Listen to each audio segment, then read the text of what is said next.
You've heard this story of the decline of church attendance in America, haven't you? Fewer people are walking into churches on Sunday mornings, fewer joining, and fewer believe their grandparents' view of God or accept without challenge that the Bible is without error. But what if there's something else going on, something rather remarkable happening that isn't reflected in those sad headlines? What if there's a not so obvious story confirming what Blaise Pascal described, that man has a hole, an infinite abyss that can only be filled by God himself? What if many are rejected by a certain kind of church but are actually on a serious quest to find God and fill that void in their heart?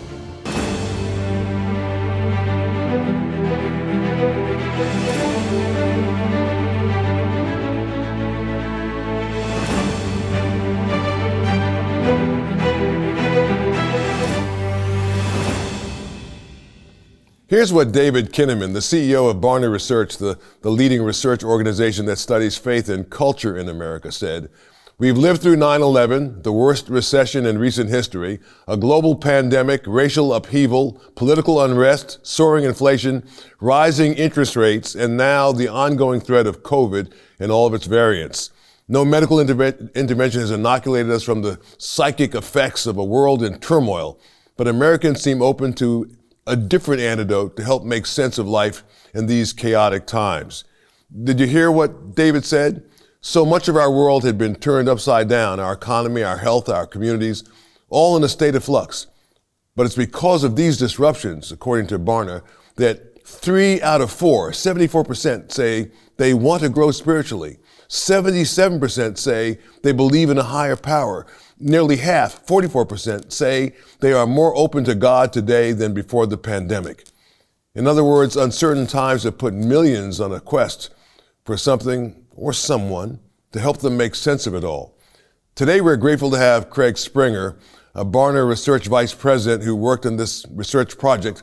He's also written a book called How to Revive Evangelism, his take on how to share your faith in a world that feels like it's moved past God and religious belief.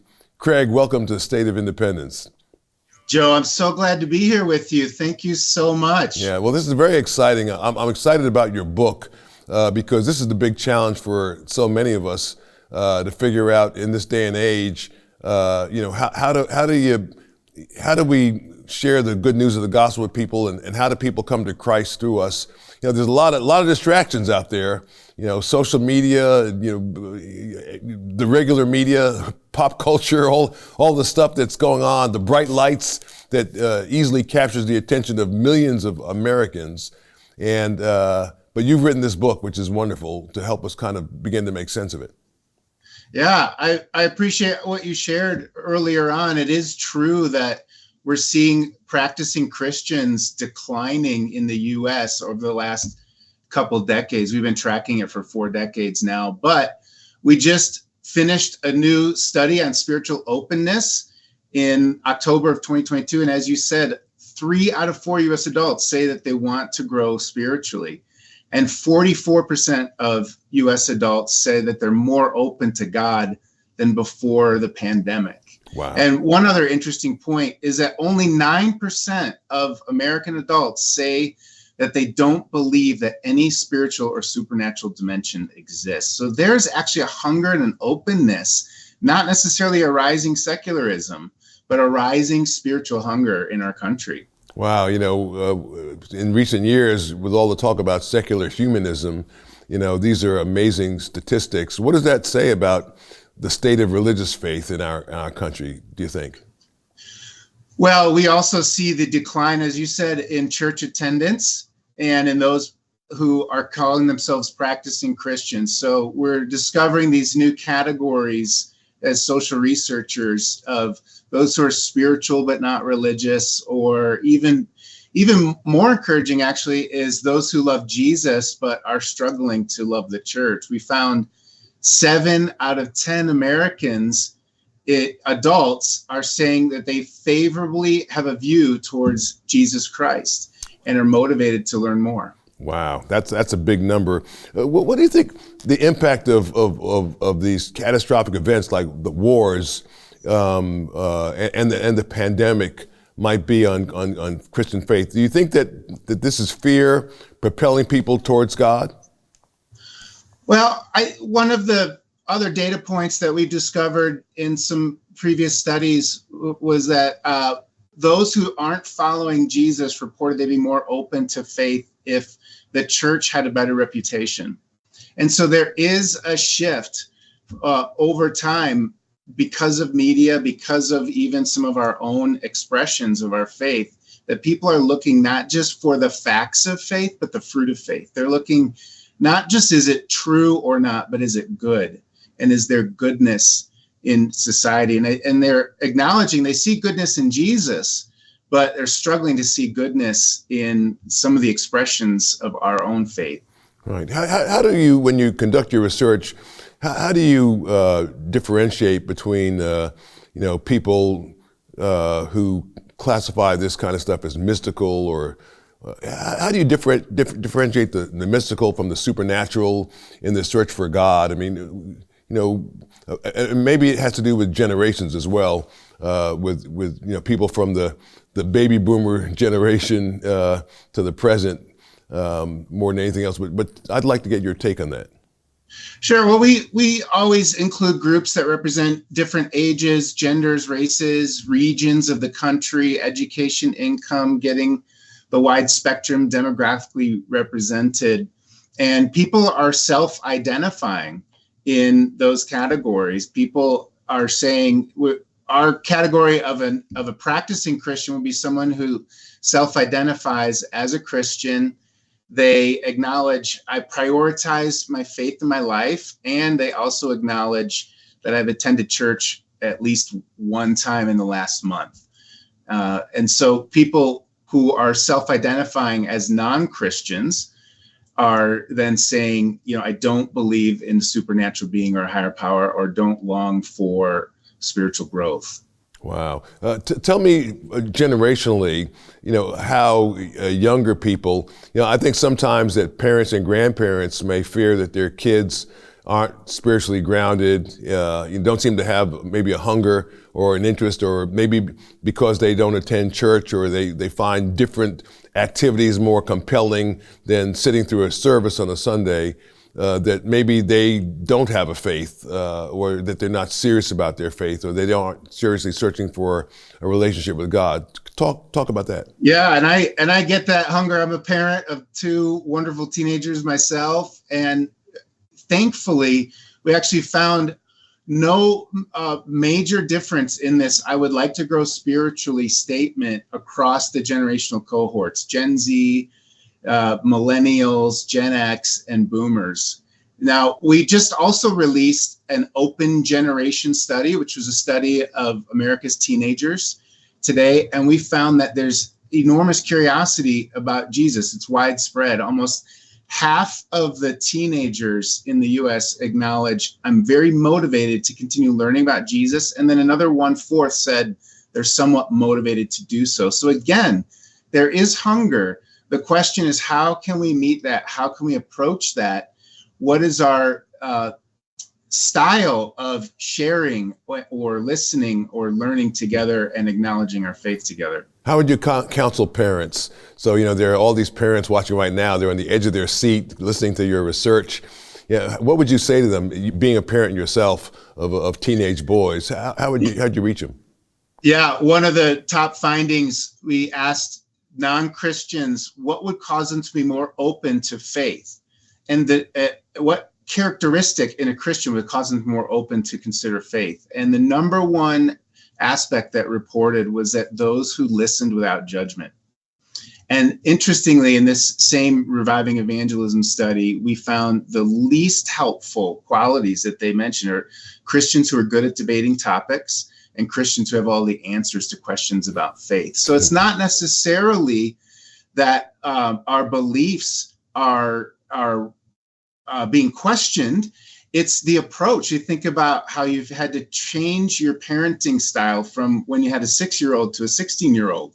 Much more listening, drawing out through questions, being interested in their opinion and story, rather than sort of proclaiming only. Creating space for conversation is the number one key to express. Right. And how about accepting some of the stuff they like for instance, their music, which may not be a parent's taste in music, but taking an interest in their music, what they're listening to, and all that stuff. Well, isn't that true? Yeah, we can find common ground and express common ground with people without agreeing or disagreeing with beliefs. But you know how that feels in a relationship. It just feels like, oh, you see me, you know me. I'm more interested and willing to hear from you. Yeah, yeah. Do you see pastors and missionaries and Christian leaders coming from the next generation, from the young folks? I mean, given all the statistics that you have, and the fact that we know that there's strong interest in having a relationship with God through Jesus, but do you see people becoming pastors and teachers? Yeah, I appreciate that question. This study didn't cover that topic in terms of the number of newer pastors, but we are seeing an enormous opportunity for the church to step in to bridge this trust gap with the practices of listening. If there was one skill that I could wish for the church to become the best at the planet, on the planet, it'd be the skill of listening, and then transforming the expression of our faith to show the goodness of Christ through our own life, through the fruit of the Spirit. And it'll create opportunity for people to reconsider Jesus. I like what you're saying, Craig. I think you're right on target. Listening is a hard thing. It doesn't mean I think young people can sense if you're listening politely, but you can't wait to get your point across. You know, you're listening, but you're not really listening. Like the kid is saying, but let me tell you, I do this, and you're sitting there like, and you say, well, let me tell you, young person, this is how it is. that doesn't necessarily get it across. I know that listening, at least as I understand it, is genuinely loving the person you're talking to and taking in what they're saying and letting it sink in a little bit, and not just responding with talking points. From what you're saying, young people don't like the talking points Christianity. They don't like I'm going to sit quietly while you tell me what you think, and then I'm going to hit you with the 5 talking points that I have, and let you know that those are the truth and you must follow those. Right, and it's not that proclaiming our faith and those beliefs isn't important. There is a time for that. It's just that we have to fill the trust gap first. And you talk about that value of listening. David Augsburger is a professor and author. He coined this wonderful quote, which has helped me to grow. Being heard is so close to being loved that to the average person, it's indistinguishable. Yeah. And I know that that's true. My marriage, a mentor many years ago taught me, here's the 3 most important words that you can ever share in a difficult conversation. Tell me more. Yeah. I really want to hear your thoughts, your perspective.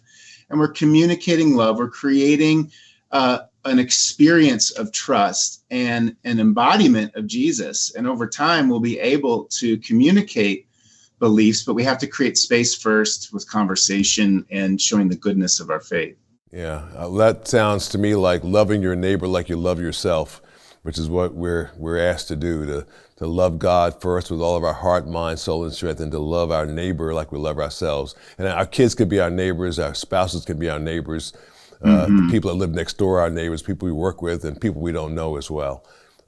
This is all very helpful stuff, because people at the end of the day, Craig, they just want to know, like how do I break through? How do I reach the people I love?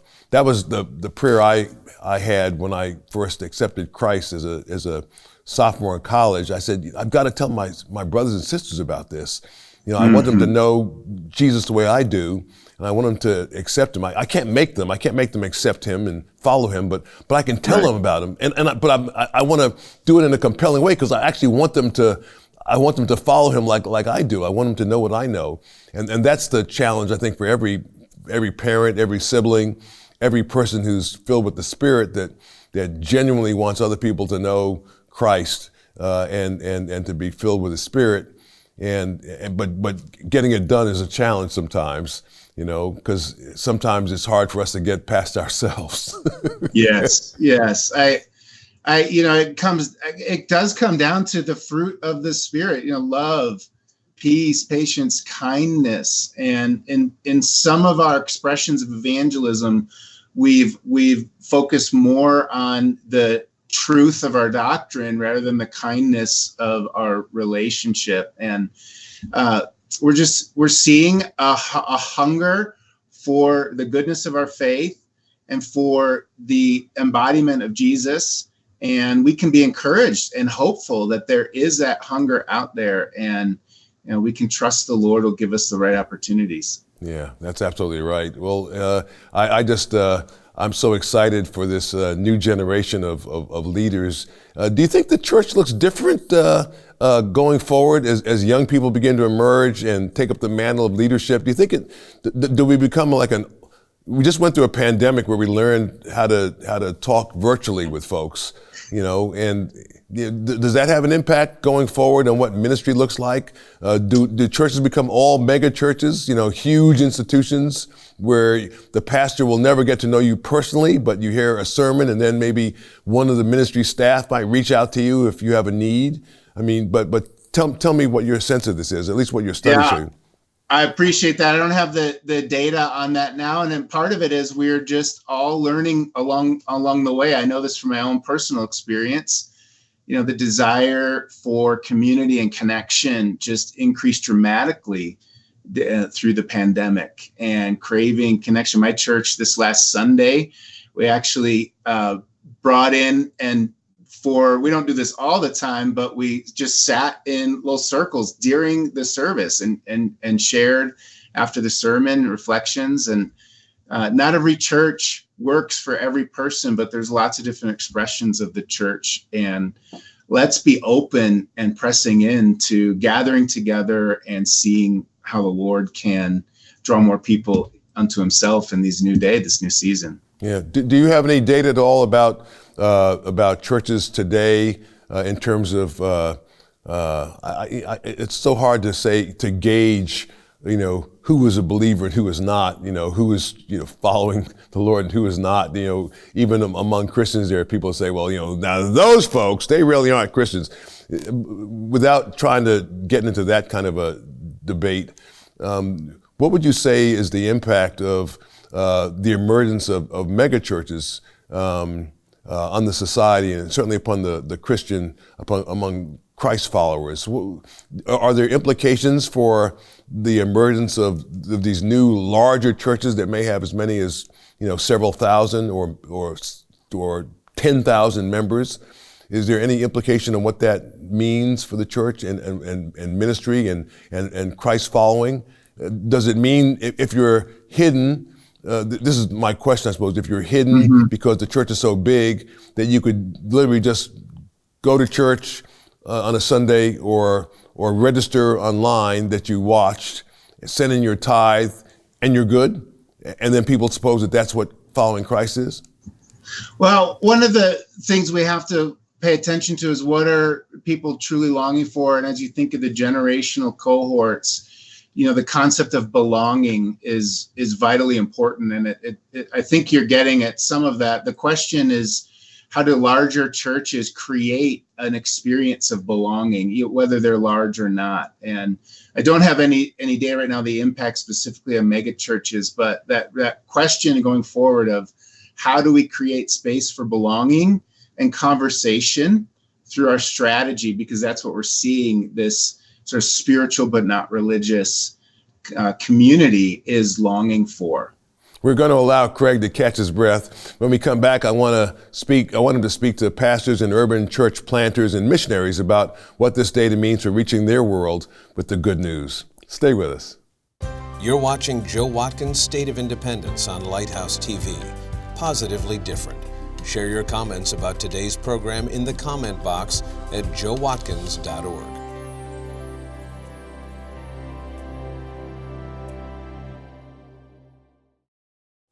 We're talking to Craig Springer of Barna Research about attitudes toward faith, specifically faith in God. And we're asking whether this generation is open or closed to spiritual things. And if they are open, how do we begin the conversation? Craig, what do you do with this information? You get a lot of data, but what do you do with the information? And I think for many pastors and congregations, the idea of changing the way they engage the world is maybe even intimidating. You've talked a little bit about belonging in that sense. So where do we begin? Yeah, I share this with pastors and leaders. I think the number one strategic application is to train our congregations in the skill of listening. And as I shared earlier in this segment, the number one thing that non-Christian adults in America are looking for in Christians that will cause them to be more open to faith is the skill of listening without judgment. And are we giving listening training actually as part of evangelism training? Are we sharing the importance of hearing other people's story? And so there's one major thing, and then we have to ask the question, where are we creating space in our church strategies for more than a one-directional proclamation, but are we creating space for conversation? Yeah, I'm interested to know as well, and maybe the data does or doesn't exist to give us a sense of it, but obviously with the emergence of new extraordinarily large churches, money is a factor. If you've got 10,000 people attending your church and they on a weekly basis they give $2 each. Obviously, the average, I'm sure, would be higher than that.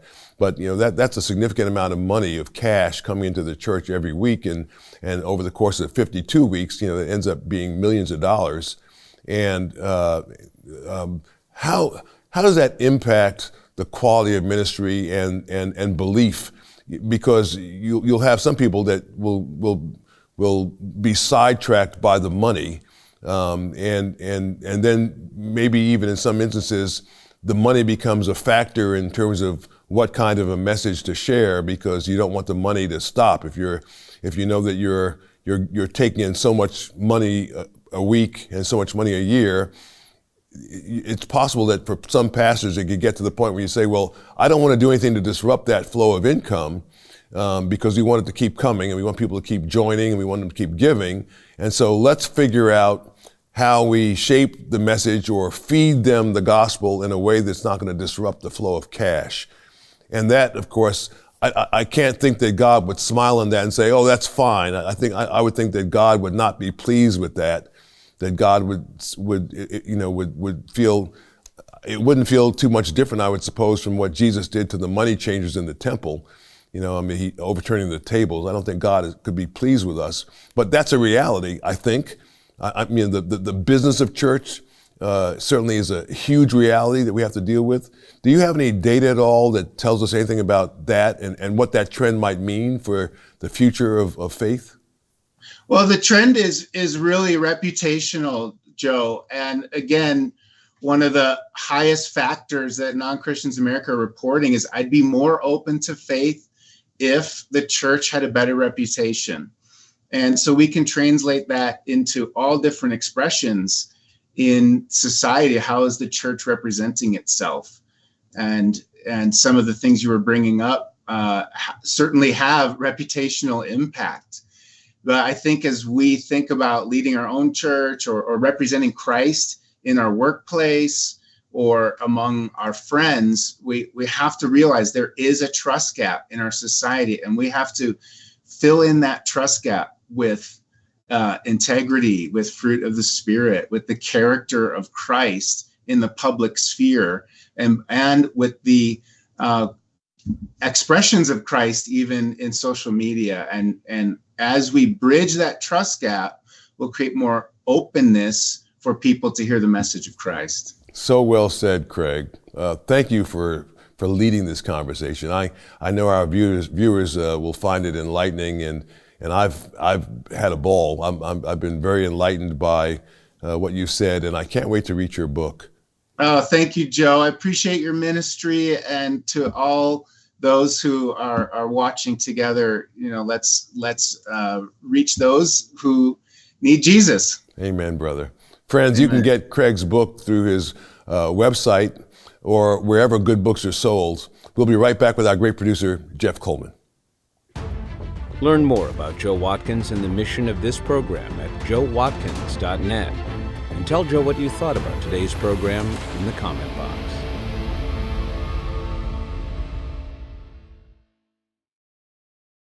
And now let's talk to our great producer, Jeff Coleman.